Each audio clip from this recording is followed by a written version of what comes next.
Hey now! What is up, everybody? My name is Mike Brown, aka Review King MB, and Smallville Rewind. We are back with an episode titled Obscura. And to be honest, I did not remember really anything about this episode.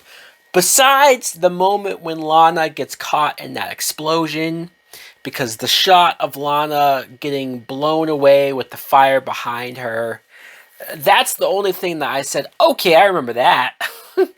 But the rest of the episode, really no recollection at all. Overall, I'm not going to say it's like the greatest episode of the season because obviously we're getting episodes here and there that maybe don't have the strongest main plot, but the second side plot will be the most interesting, or just little character moments are the things that I gravitate to the most. It almost feels like if Smallville were to come out today, I think you would have 10 to 12 episodes. It would be some of the strongest episodes with some of the strongest villain characters, and you wouldn't have as much filler, if that's what you want to call some of these episodes. But I think the reason why this show gets by even during the filler episodes is because of the characters, how much we like the characters, and how much they're able to have interesting stuff in the background of the main stuff. For example, at the beginning, we see Whitney and Lana riding horses together. And at first I thought, oh wow, it seems like we haven't seen these two characters getting along or bonding or spending time together. In fact, Lana was on the verge of breaking up with Whitney, which is messed up to say, but the only reason why she's still with him is because his father died. In fact, that almost gets brought up until there's this situation going on in this field. A bunch of workers are out there. I think cops are out there. They're trying to get this rig under control. It's about to explode. Whitney and Lana are trying to warn them that this is about to happen. And as all that's going on, they run off. And the moment that I was talking about earlier, the explosion happens. Lana gets thrown back. A very cool shot of Lana sort of trying to jump out of the way with the fire behind her. Looks really cool. And you see some meteor rocks because Smallville is littered and just covered in meteor rocks. And it's like, okay, well, what's about to happen to Lana? Lana's about to become a meteor freak. Whitney's checking on her, and I'm thinking, is this going to be a Lana and Whitney-based episode? Like, of course, Clark and everyone else will be there, but is this going to be, like, focused on these two characters? Of course not, because Lana's in the hospital, and you see Chloe is actually about to leave to go on a potential internship, an interview with the Daily Planet. So she's going to go to Metropolis. And Chloe and Clark still have this weird thing where, like, are they not? Will they? Won't they? Because Chloe stopped by at the hospital because she said, oh, I feel bad leaving. Now, I wondered if she felt bad leaving because of she actually cared about Lana, which I'm not suggesting that Chloe doesn't care about Lana. I think she does. I'm not being a dick, but there was a part of me that was wondering, oh, Lana's hurt and in the hospital. Clark is here. I feel weird leaving Clark alone with Lana, and he's clearly still caring about her, right? Like, is there even a fraction of a part of Chloe that felt that way of like, oh, he's gonna be there for Lana. He's gonna check up on her while I'm away, by the way. But Clark tells her it's okay, you can go. So Chloe leaves, and Lana wakes up, has a vision of Chloe out at her car in the parking lot of the hospital, and she sees Chloe get abducted. And I said, oh, so Lana is a psychic. Like, Lana gain the abilities of either seeing the future or what. So I guess Lana doesn't tell anybody about it. And the following day, Clark is getting worried because he hasn't heard from Chloe yet. And there's actually a funny moment when Martha says to Clark, "Hey, so I just got a phone call about the spring formal that's coming up for your school. They're asking if anybody wants to chaperone. You didn't bring up that they're having a spring formal there, Clark." And Clark's just like, "Oh, yeah, about that. I'm probably not going to go, whatever, whatever." And Martha just looks over at Jonathan, and then she looks back at Clark and says, "Are you going to ask Chloe to this fucking dance, dude?" Like, I love how Martha is just no nonsense, just matter of fact, straight to the point. And she's basically like, "You should ask Chloe." Because Clark has a real truthful moment where he says, "Man, I feel like if I ask Chloe, then that's completely shutting the door off of Lana." Which, mind you, I like the way that Clark is this open with his parents, this open with the fact of like, "Yeah, I like Lana, I like this girl, and I don't know what's going on with Chloe." Like, they know pretty much his business, which is probably good, being that they know obviously about his powers and know that he's an alien, he's going to be Superman. Like, they know all of this stuff already, so that probably helps his relationship with his parents still be that close to tell them other stuff. And Martha has a good comment, a good response where she says, "Clark, the door with Lana is already closed. Like, you shouldn't think about it as far as waiting around for her or waiting for that to happen. Just do your thing, right, with Chloe." Great advice from Martha. And you see Lex arrives, like literally shows up at their doorstep, and he offers a check to the Kents. And I completely forgot about this. I'm actually glad they addressed it, because they could have gone away with not talking about it and I would have forgotten. But in the episode when the Kents' land got destroyed because of there was that character that was trying to get revenge on Lex for that Club Zero shit that was going on. So they polluted this material that was connected to the Kent's farm, and they lost all of their crops and their animals. It was fucked up. So Lex is here with a check to hopefully make up for that for them. And the way Jonathan looks at the check, he's like, "Holy shit, I wish we saw the amount or heard the amount, because I'm curious, like, how much money is Lex giving them?" Jonathan even says, "I hope you're not giving us more money than you should because of like who we are and your relationship with Clark." And Lex assures him, "No, I did not. I'm giving you the exact amount that is necessary for the damage that was done." And I do like that Lex is trying. Lex has been trying this entire season. And you could argue that Jonathan is such a dick to Lex that it's like, "Lex, you don't have to try this hard. Just move on. Jonathan's not going to give you the time of day, or not going to like you, or not going to trust you ever." But Lex is still trying here. There was a part of Jonathan, I like this acting of Jonathan looking like, "Man, I want to trust this kid. I want to trust him. But I just can't fully commit yet." Even throughout the episode, Jonathan is talking to Martha and talking to Clark about how he's thinking about whether he's going to cash the check or not. He hasn't fully decided just yet. So Lana is getting a couple more visions. She finally tells Clark about it. And I like that even Lana was like, "Please don't think I'm crazy, Clark. Please, like, believe me." Because obviously it's a pretty far-fetched story, but Clark does believe her. There is a moment at the Talon when Lana has another vision of Chloe being kidnapped, tied up, blindfolded in this area.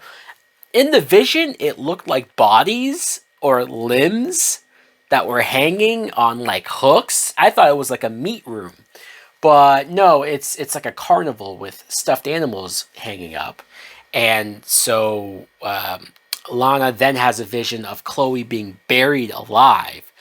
Super dark, super messed up. And at first, because I didn't remember what was going on or who or why this was happening, I was so confused on like, why is this person doing this? Like, they kidnapped Chloe.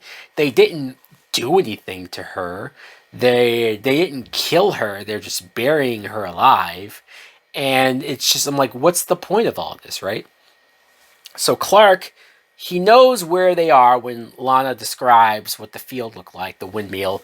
He goes there, and it's super cool how he super speeds there, uh, goes up to the windmill to the top, X-rays the entire field. He can see Chloe in the coffin or whatever, buried. Quickly goes there, and like, I love, even though it's 2002, I love the effects of him using his powers and bursting through super strength through the dirt, pulling the casket out. Chloe's barely conscious, but he saves her. He revives her. Now, it's still only like halfway through the episode. We're fairly early in. And I'm thinking to myself, like, where is this going? Because Clark has already found Chloe. Like, case solved. Well, I guess we don't know who did it. But the person in question is saved. And then so Chloe is in the hospital. There was actually a good moment before they save Chloe. There was a good moment of Lana going to Clark's barn, which she just does now. She does it even without like asking beforehand if it's okay or calling beforehand. I mean, maybe she calls the Kents. I don't know, but like, so what does Martha think of the fact that Lana is coming over when Martha is trying to get Clark to get over Lana or move past Lana, and she sees that like Lana's coming over all the goddamn time? No wonder why Clark can't get over her. And but they're actually having a pretty cool conversation specifically about Chloe. Like, it's not about them, and it's genuinely nice. I mean, sure, Lana might be a little jealous, but she's not showing that here because Chloe was kidnapped or was in danger. Lana was like actually willing to listen to Clark because Clark felt guilty, or Clark was telling her about the first time he met Chloe, 8th grade, and he was assigned to show her around in school, and he told her that he lived on a farm and she wanted to see the farm. She thought he was Amish. She came over to the barn, and this fascinated me. Clark talks about how first time Chloe was in the barn, she kissed him. And she kissed him because she said, I know you've been thinking about it, so I got it out of the way, and now we can just be friends. Which, I don't know. Chloe does have her moments of being super in your face and super, like, straightforward, so I can believe that maybe she did that, but specifically with Clark, she's been so weird about her feelings and liking him. I mean, maybe her liking him or developing feelings came later after this moment, but I thought the first time Chloe kissed Clark was when she was influenced by the Kyle guy. The guy that had the ability to tell people what to do if he shook their hand, right? The hug episode. And he got her to kiss Clark. And it was this whole thing of like when she woke up out of it and she found out she kissed him, she was all awkward and Clark was awkward. But yet they've already kissed before. Now, granted, she's now has feelings for him, so maybe the kiss was more awkward now than it was before. I know I'm overthinking it. I was just surprised to hear that they had already kissed before even this show got started. So there you go. Like I say, Clark finds Chloe in the hospital. They're talking to Chloe, Clark and Lana, and when Clark tells her, hey, you should rest, Chloe actually says, hey, can you stay with me, Clark? You know, the guy still might be out there. I'm scared. And Clark says, of course. And then Lana's like, well, all right. It's so weird to see Lana as the third wheel because for the longest time, Chloe's the third wheel. And going forward, Chloe will continue to be the third wheel. So it's very funny for this brief moment to see Lana be the awkward one, or Lana be the one that, like, when she leaves the room, she looks back through the window and sees Clark, like, holding Chloe's hand and checking on her, and Lana has that jealous look on her face once again. And it's like, I don't remember this time period at all. Seeing Lana be jealous of Clark and Chloe is like not on my bingo card for what I would thought I would see rewatching the show. And then she has a weird moment where she can kind of see somebody watching her. Like she can see it through her own eyes. Because her visions weren't just like random visions of the future. Like, no, she saw visions of the kidnapper through the kidnapper's point of view. That's pretty wild. So you get a side plot, like I said, and actually a pretty interesting side plot of that reporter that Lex originally wanted to look into the Kents or look into the car accident. He has since told him to lay off the Kents, but the guy comes back and says, "You're going to want to hear this. I met this guy who claims that he saw a spaceship." And I know at first it's like, what the fuck? But I appreciate the fact that Lex kind of kept an open mind, because look at all the shit that has happened in Smallville, number one. And number two, he's really determined, even though he told the Kents that he would lay off of it, and I think he genuinely meant it. Hearing new information, I think there's a part of him that unlocked that curiosity factor, or reignited that curiosity factor. So he went to go talk to this guy. Kind of thought he was crazy still, but he still, once again, couldn't help himself. He has his research scientist team go to the field that the guy told him where the ship supposedly landed. Jonathan sees that these scientists are doing this, gets a little freaked out, gives Lex the check back for that payment. And I respect the fuck out of Jonathan Kent and his integrity and his need of not being able to take Luthor money, especially when he sees ulterior things going on. Like, I love that level of pride. I aspire to have pride like that, but I know myself, and if I saw whatever the amount of money that's on that check, I would not be able to do it. I'm sorry. I'm cashing that goddamn check. But Jonathan does not. And he tells Clark that this is the area where your ship landed. So this is not good that Lex is looking into this. And I liked the scene where Lex goes to Clark at the barn. Everybody just shows up at the barn to talk to Clark. And he admits what he's doing, that he's looking into this. He tells Clark about the story about the guy seeing the spaceship. And I like the way that Tom Welling, Clark, I guess, played this as... like, obviously, Clark knows that this is all true. There is a spaceship. It's his spaceship. But I like that he's reacted to Lex telling him this as if it's crazy. Like, oh, wow, you're really going to believe that? Or you're really going to believe the first thing that somebody tells you, and you're just going to waste all your money and time to look into it? Now, he started to say stuff about, like, putting the past behind him. I thought that was a weird angle, because it's like, obviously, Lex saying he wants to know more about even what the meteor shower did to Lex himself, right? Took away his hair and did whatever to him. Like, it makes more sense he would look into that.